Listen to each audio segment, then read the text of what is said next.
오늘 하나님께서 우리에게 주시는 말씀은 구약성경 룻기 4장 14절 15절 말씀과 신약성경 로마서 15장 13절 말씀입니다. 먼저 구약의 말씀을 함께 받들어 읽습니다. 여인들이 나오미에게 이르되 찬송할지로다 여호와께서 오늘 내게 기업 물을 자가 없게 하지 아니하셨도다. 이 아이의 이름이 이스라엘 중에 유명하게 되기를 원하노라. 이는 내 생명의 회복자이며 내 노년의 봉양자라. 곧 너를 사랑하며 일급 아들보다 귀한 내 며느리가 낳은 자로다 하니라. 아멘. 신약의 말씀도 함께 읽습니다. 소망의 하나님이 모든 기쁨과 평강을 믿음 안에서 너희에게 충만하게 하사 성령의 능력으로 소망이 넘치게 하시기를 원하노라. 아멘. 오늘 저는 함께 읽은 말씀을 가지고 소망을 넘치게 하시는 하나님이라고 하는 제목으로 주님의 말씀을 여러분과 함께 은혜 가운데 나누려고 합니다. 누구나 소망을 가지고 삽니다. 이를테면 가장 쉬운 걸로 오늘보다 내일이 더 좋아질 거야. 우리가 걸어가는 인생길 끝에 더 아름다운 세상이 펼쳐져 있을 거야. 이런 소망이죠. 만약에 이런 것이 없고 점점 암울해진다거나 또는 지금보다 더 어두워질 것이라고 생각한다면 인생살이 잘 못하죠. 아마 걷는 길이 더 힘들어질 겁니다. 산을 올라간다고 생각해 보죠. 중턱에 가면 숨이 가쁠 거예요. 근데 조금만 더 올라가면 정상에 이를 수 있고 좀 더 가벼운 마음으로 그 산을 내려갈 수 있을 거야 라고 한다면 간다는 거죠. 아주 유명한 이야기인데 강철왕이라고 알려진 카네기 이야기입니다. 그의 사무실 벽에 낡은 그림 한 점이 늘 걸려 있었다고 해요. 유명한 화가가 그린 것도 아니고 그림의 가치가 아주 뛰어난 것도 아니었답니다. 작은 목선이 있었는데 썰물 때에 밀려와 갯벌에 놓여 있는, 그러니까 물이 차지 않는 그 바다에 덩그러니 목선이 하나 있는 것입니다. 무척 절망스럽죠? 처절하게 보이는 그림이었습니다. 하지만 그 그림 밑에 한 구절이 있었는데 뭐라고 쓰였냐면 반드시 밀물 때가 온다 이렇게 쓰여 있습니다. 반드시 밀물 때가 온다. 누군가 카네기에게 이 그림을 왜 걸어 두었냐고 물었습니다. 그때 그가 대답한 말이 이겁니다. 청년 시절에 이 집 저 집 방문하며 물건을 팔았는데 어느 노이댁에 가서 이 그림을 보았다는 거예요.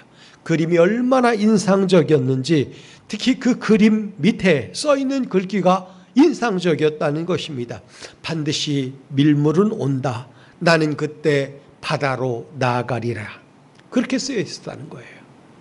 밀물은 올 거고 그때가 되면 이 배를 타고 나갈 것이라는 거예요. 오랫동안 그의 누리에서 잊혀지지 않았다 그래요. 그래서 그 노인을 찾아가서 용기를 내어 청을 했습니다. 할아버지께서 세상을 떠나실 때 이 그림을 저에게 주실 수 없겠습니까? 부탁을 드린 거예요. 노인은 그의 청을 들어주었습니다. 카네기는 그 그림을 받아와서 자기 소중한 서재에다 걸어놓고 늘 보았다는 거예요. 그 그림 밑에 써있는 글이 자기 평생의 신조처럼 다가왔기 때문에 그런 거예요. 희망을 갖고 산 거죠. 여러분, 만약에 이 집 저 집 다니면서 물건을 팔고 정말 힘들게 살아가는데 내가 이렇게 살아서 못하나 하면서 좌절하고 낙심했다면 그는 그만큼 높은 지위에 아름다운 삶을 살지도 못했을 겁니다. 성경은 이런 이야기를 수도 없이 많이 담고 있습니다. 구약 오늘 우리가 읽은 본문에 보면 나오미라고 하는 한 인물이 등장합니다.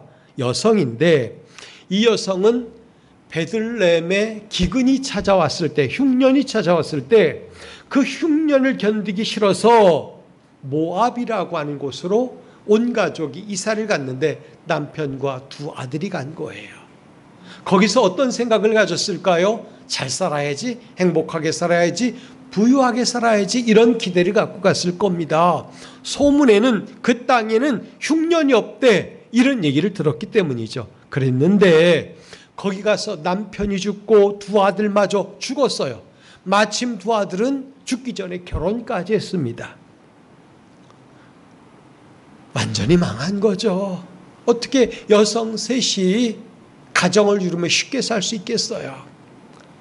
눈물로 하루하루를 지내다가 고향 땅의 흉년이 끝났고 다시 살만하다는 소리를 들은 거예요.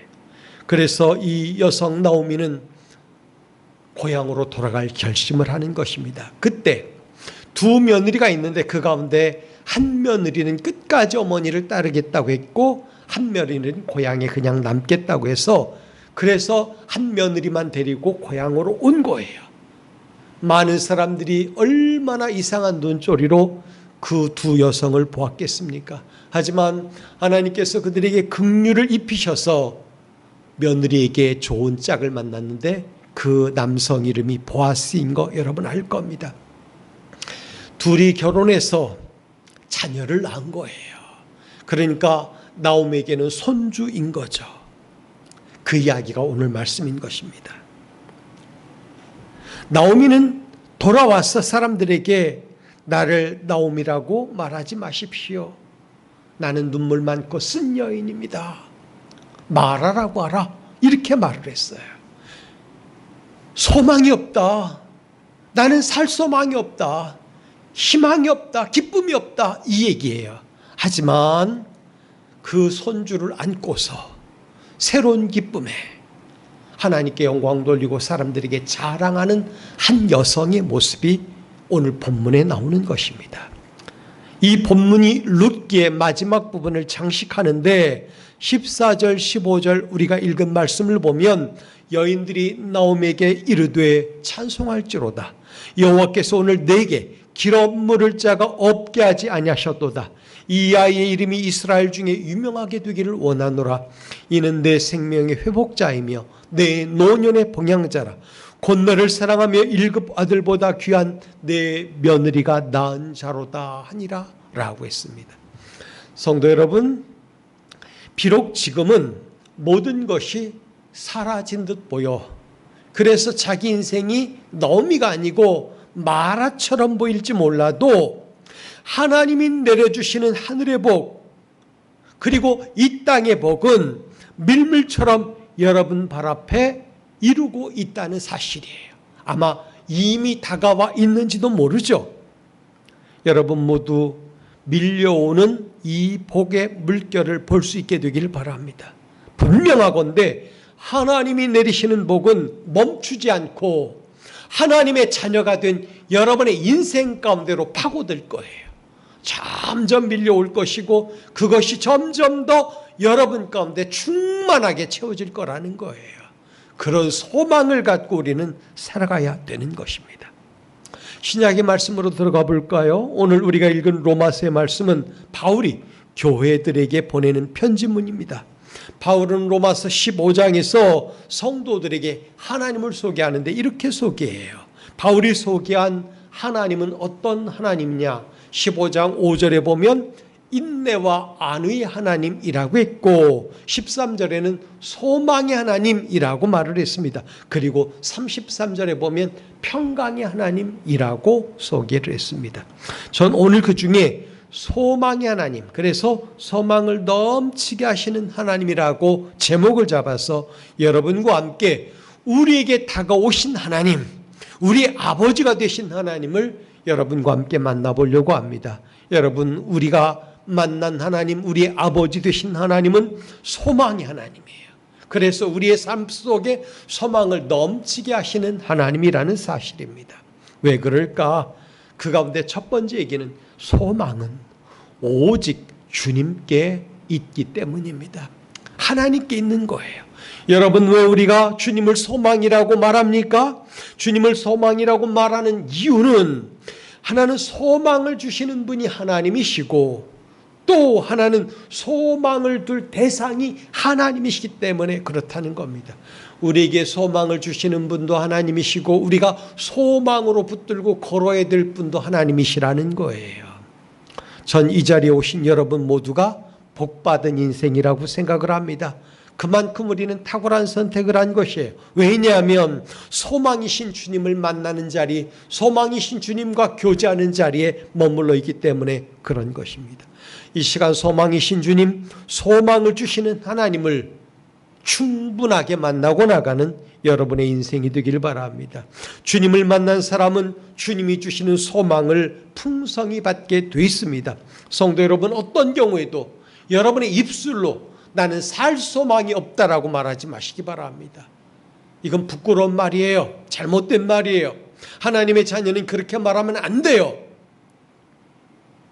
되겠어? 이런 말도 하지 마세요. 어려워? 라는 말도 하지 마시기 바랍니다. 소망을 주시는 분이 하나님이시고 우리는 소망을 하나님께 걸고 사는 인생이니까 그렇게 말하면 안 된다는 겁니다. 소망이 끊어졌다면 그건 소망 아닌 다른 것을 붙들고 살아서 그런 거예요. 성경은 우리가 붙들어서는 안 되는 소망거리 여러 가지로 얘기하는데 그 가운데 하나가 금이에요. 금. 얼마나 금값이 비쌉니까? 예전에는 돌반지 이렇게 하면 그만 돈 했어요. 쉽게. 근데 지금 못해요. 보통 비싸야죠.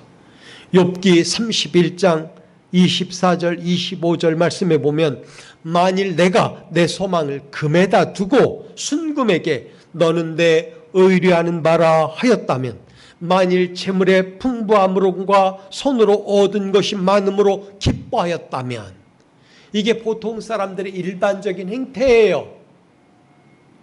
이렇게 말한 후에 욥은 28절에서 이렇게 말합니다. 그것도 재판에 회부될 죄악이니 내가 그리하였으면 위에 계신 하나님을 속이는 것이라 이렇게 말을 했어요. 이게 무슨 말일까요? 소망이 금이다. 소망이 내가 애써 모은 재물이다. 이렇게 말하는 순간 우리는 하나님을 속이는 자고 하나님께 죄를 짓는 자라는 거예요. 왜? 소망은 하나님인데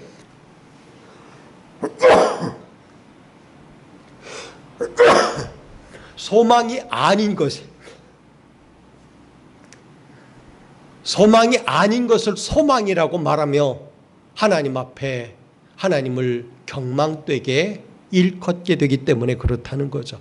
바울은 이 점에 대해서 디모데전서 6장 17절에서 이렇게 말합니다. 내가 이 시대에서 부한 자들의 명하여 마음을 높이지 말고 정함이 없는 재물에 소망을 두지 말고 이렇게 말했어요. 참 이게 우리한테는 쉽지가 않아요. 왜? 소망을 주로 거기다 두고 살기 때문에 그런 거예요. 안 들 수가 없잖아요. 왜? 어느 정도 우리에게 그것이 있어야만 살 수 있고 활동을 할 수 있으니까 그런 거죠. 참 하고 싶은 게 얼마나 많아요. 요즘 뭐 크루즈 여행인가 이게 유행이라고 하던데 한 달 또는 20일 이런 패키지가 유행한다 그래요. 근데 1인당 수백만 원 또는 수천만 원을 호가한다 그래요. 그거 가려면. 근데 엔간한 사람들이 갈 수 있겠어요? 쉽지 않죠. 근데 있는 사람들은 간단 말이에요. 어디 그뿐이겠습니까? 더 좋은 집, 더 좋은 차, 더 좋은 옷, 더 좋은 음식, 더 좋은 자리. 그런 거죠. 그러나 분명히 성경은 얘기합니다. 내가 이 세대에서 부한 자들을 명하여 마음을 높이지 말고 정함이 없는 재물에 소망을 두지 말고 이렇게 말했어요. 재물은 정함이 없다는 거예요. 고정된 게 아니라는 겁니다. 한결같지 않다는 겁니다. 오직 한결같으신 분은 하나님 한 분뿐이에요. 그러므로 우리는 하나님께 소망을 두고 살아가는 죄 백성들이 되어야 되는 겁니다. 이게 첫 번째예요. 이 세상 사람들이 소망으로 삼는 것. 두 번째는 또 뭐 하라겠냐면 이 세상 모든 것 이렇게 말을 했습니다. 전도서 1장 2절 말씀에 전도자는 말하기를 이 세상의 모든 것들이 어떠하다 했냐면 헛되고 헛됨이 헛되고 헛되니 모든 것이 헛되도다 이렇게 말했어요. 전 이것을 이렇게 말하고 싶어요. 내가 소망으로 붙들고 있는 그것도 헛되고 저것도 헛되고 이쪽 것도 헛되고 저쪽 것도 헛되고 다 헛되다 이거예요. 이를테면 고위직 헛되고 금 헛되고 쾌락 헛되고 명성 헛되고 모든 것이 헛되다는 거예요. 그렇게 말한 후에 전도자는 13절에서 말하기를, 결론으로 주시는 말씀이니 이는 괴로운 것이니 하나님이 인생들에게 주사 수고하게 하신 것이라, 이렇게 말합니다. 하나님께서 인생 곁에 놓았다는 거예요. 근데 그것을 붙드는 순간, 그것을 누리려고 하는 순간 괴롭게 된다는 겁니다. 인생이.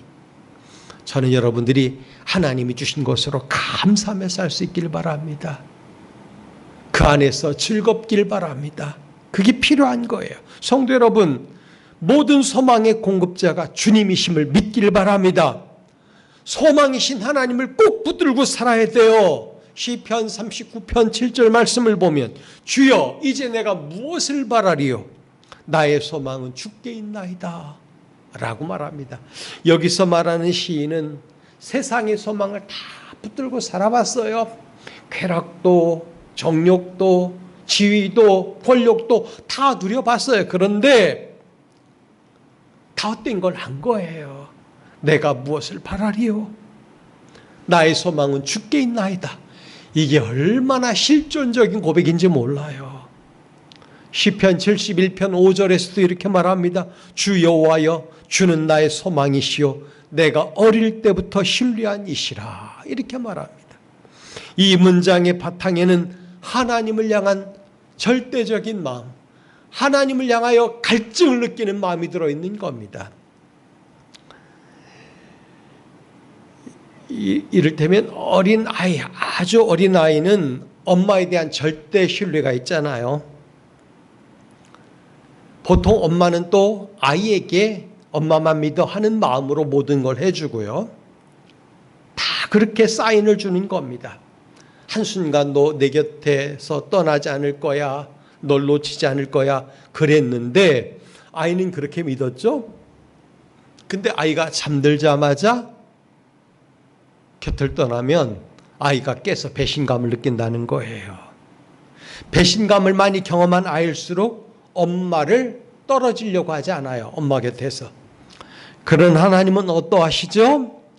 단 한 번도 우리에게서 멀어진 적도 없고 우리와 함께 하셨어요. 함께 아마 약속하신 구절이 수도 없이 나와요. 성도 여러분, 하나님과 여러분 사이에 이 신뢰가 늘 형성되어 있길 바랍니다. 다 없어도, 다 떠나도, 은과 금은 내게 없을지라도 내게 있는 것 나는 감사하고 만족하는데 하나님으로 나는 만족합니다 라고 하면 하나님이 바로 여러분의 소망이 되어주실 거예요. 오늘도 신뢰하는 마음으로 하나님을 그렇게 찾길 바랍니다. 왜 우리가 주님을 소망이라고 말할까요? 왜 우리가 주님께 소망을 두어야 할까요? 우리는 성경대로 믿어야 되는 겁니다. 그것은 뭐냐? 주께 소망이 있으니까 소망을 주님께 두라고 한 거예요. 애가 이야기를 가지고 설명을 해볼까요?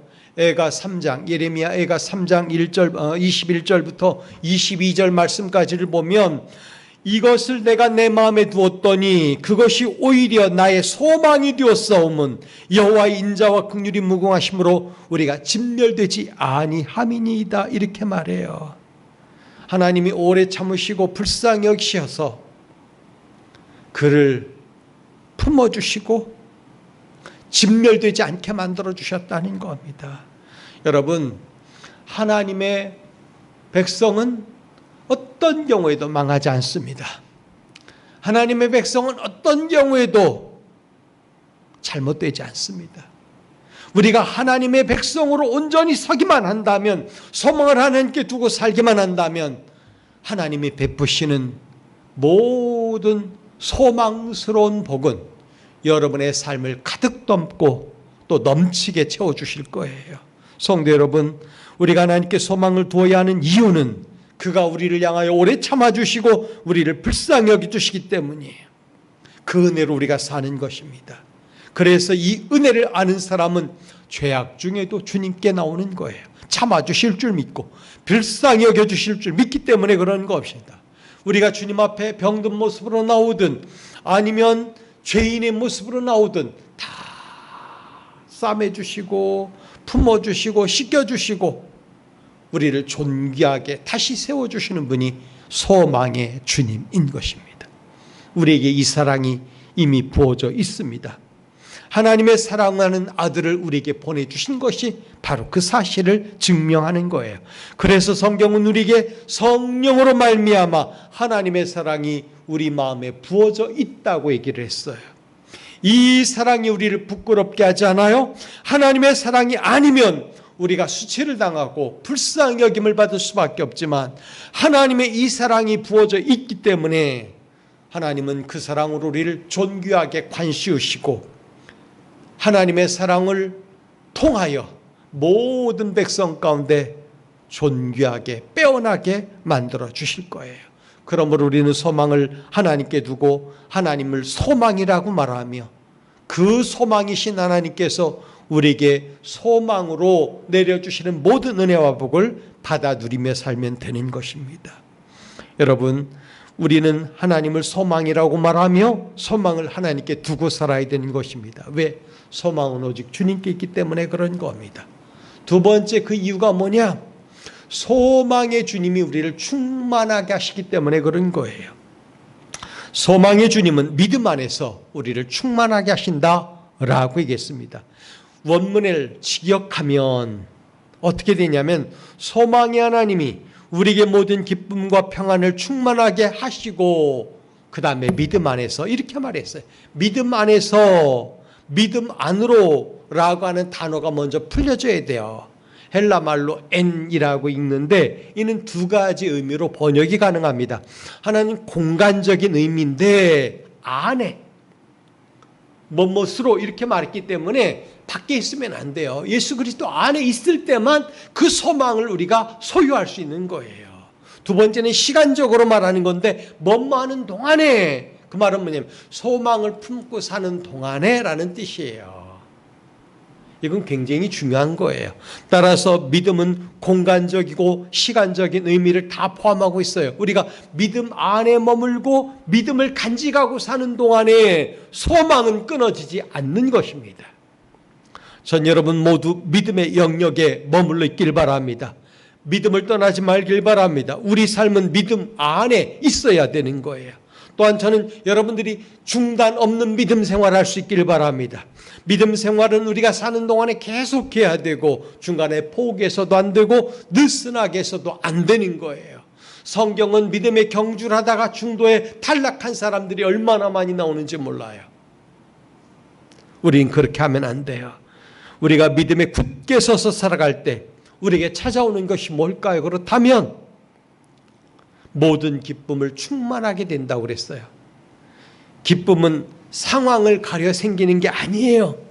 상황에 따른 것이 아니라는 겁니다. 근데 세상 사람들 보세요. 뭔가 조곤거리가 다 찾아오고 뭔가 조금 여유가 생기면 기뻐하잖아요. 좋은 말 들으면 기뻐하잖아요. 근데 그게 아니라는 겁니다. 믿음 안에 있을 때 우리에게 모든 기쁨이 충만하게 된다는 거예요.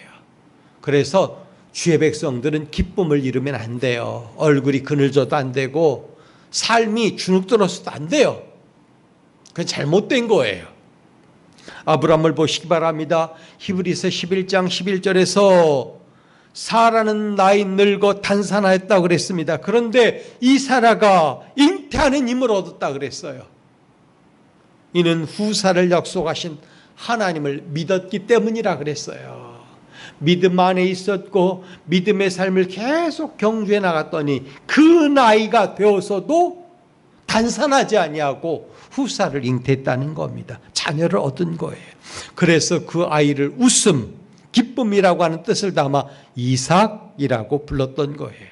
하나님이 기쁨 덩어리를 그의 삶 가운데 던져놓으신 거예요. 선물로.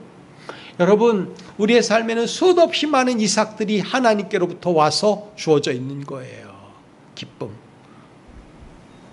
중요한 것은 자녀 하나로 이복이 끝나지 않았다는 겁니다. 이어진 12절의 말씀을 보면 죽은 자와 같은 한 사람으로 시작하였지만 하늘의 별과 또 해변의 무수한 모래와 같이 많아졌다, 충만해졌다 라고 나오는 거예요. 여러분, 하나님의 복은 끊임없이 공급됩니다. 우리가 믿음 안에 머물고 믿음의 삶을 경주해 나가기만 하면 소망은 끊임없이 우리에게 찾아오는 거예요. 저는 여러분이 이런 성도였으면 참 좋겠습니다. 믿음 안에서 믿음을 경주하는 자. 그렇게 되면 소망의 하나님이 여러분을 충만하게 하실 거예요. 이게 성경의 약속입니다. 공식이에요. 소망의 주님을 바라봅시다. 모든 기쁨은 소망의 주님의 얼굴을 바라보는 것으로부터 옵니다. 자신의 처지, 자신의 어두운 면을 바라보지 마십시오. 그건 치유되고 회복될 문제지. 소망이신 주님을 바라보고 그 얼굴을 구하면 하나님의 은혜가 우리의 심령에 차고 흘러서 모든 어두운 부분까지 회복되는 그런 역사가 만들어질 거라는 거예요. 선지자 하박국을 보시기 바랍니다. 그가 처한 상황은 결코 힘을 낼 수 있는 처지가 아니었어요. 오히려 앞으로 임할 멸망의 소리를 들었습니다.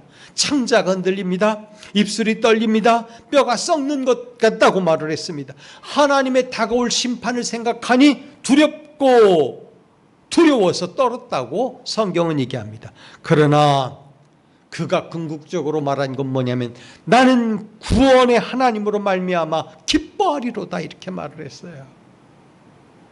성도 여러분, 주님은 교환해 주시는 분, 바꿔 주시는 분이 모든 것이 기쁨으로 바뀌는 놀라운 교환이 저와 여러분 가운데 있어지길 바랍니다. 또 소망의 주님 우리를 충만하게 하시는 것 가운데 하나가 평강이라 그랬어요. 믿음에 굳게 설 때 우리에게 찾아오는 것이 뭐냐? 평강이라는 겁니다. 평강은 평안한 마음, 평안한 삶을 얘기하는 거예요. 신앙은 하나의 규칙이 있습니다. 그건 한 주님만 섬겨야 된다는 거죠. 여러분들이 주님을 섬기고 살 때 그 주님께서 우리에게 선물로 주신 것은 평강이에요. 안정감, 평안함이에요. 그분이 우리를 통치하시고 오늘도 다스리기 때문에 그러는 거예요. 우리 마음에는 언제나 두 마음이 싸우고 있어요. 주인이 되려고 하는 우리의 자아가 있고 우리를 다스리시려고 하는 주님의 마음이 있습니다. 그래서 파스칼 같은 경우는 천사와 마귀가 공존하고 있다 이렇게까지 얘기를 했어요. 여러분이 주님의 통치를 받길 바랍니다. 나의 자아를 내려놓고 불쑥불쑥 치솟는 악한 마음을 주님의 말씀 앞에 굴복시키고 그래서 주님이 나를 다스려 줄 때 우리에게 평강이 찾아오는 거예요. 예수 그리스도는 우리의 주인이십니다. 그 주인이 우리를 다스릴 때 평안함과 안정감이 찾아오는 거예요. 요한복음 14장 27절에 뭐라고 합니까? 평안을 너에게 끼치노니 곧 나의 평안을 너에게 주노라 그랬어요. 주님이 주시는 겁니다. 주님이 주시는 것은 세상과 같지 않아요. 우리는 마음의 근심도 걱정도 두려워하지도 말아야 돼요. 주님이 주시는 평안함, 이거는 주의 구원에서 우리에게 밀물처럼 다가오는 마음의 평안함이에요. 하나님과 화목관계 속에서 오는 평안이고 하나님으로부터 부단히 공급받는 그런 축복인 거예요. 그렇기 때문에 이 평안은 주님만이 주실 수 있고 그 누구도 빼앗아갈 수 없는 거예요. 오늘 말씀을 정리합니다. 성도 여러분, 우리 주님이 소망의 근거시고 우리에게 소망을 주시는 분입니다. 주님께 소망을 두고 살 때 우리의 삶에 기쁨과 평안이 찾아오는 것입니다. 믿음 안에 거할 때 소망이 우리에게 선물처럼 계속 밀려오는 거예요. 여러분 예수를 주로 믿으십니까? 그렇다면 여러분은 지금 믿음 안에 거하는 것입니다. 이 믿음을 잘 유지하여 하나님께 소망을 두고 산다면 하나님께서 예비 놓으신 모든 밀물 같은 주의 평안과 하나님이 베풀어 놓으신 모든 복을 우리 인생이 누리고 살게 될 거예요. 그런 삶을 살아가 하나님께 영광 돌리는 우리의 삶이 되면 얼마나 좋을까 생각을 합니다. 오늘도 하늘로부터 내려오는 소망이 여러분의 삶을 가득 덮는 놀라운 역사가 펼쳐지기를 주님의 이름으로 축복합니다. 기도하겠습니다. 거룩하신 아버지 감사합니다. 오늘 우리의 심령과 삶 속에 함께 하시는 주님이 있어 우리가 그 주님을 우리의 소망이라고 부르게 하시니 감사합니다. 소망의 주님, 우리에게 소망을 물붓듯이 부어주시어서 반드시 그 소망을 따라 붙들고 살아가는 죄 백성들이 되게 하여 주옵소서. 허탄한 세상 것에 소망을 두지 않게 하시고 정함이 없는 것들을 붙들고 살려고 애쓰는 자녀들이 되지 않게 하여 주옵소서. 오직 주님 하나님 나라 주의 모든 말씀만 붙들고 오늘도 주님 안에 거하여 믿음의 경주라는 귀한 주의 백성들이 되길 원합니다. 주님이 함께하여 주옵소서. 예수 그리스도 이름으로 기도하옵나이다. 아멘.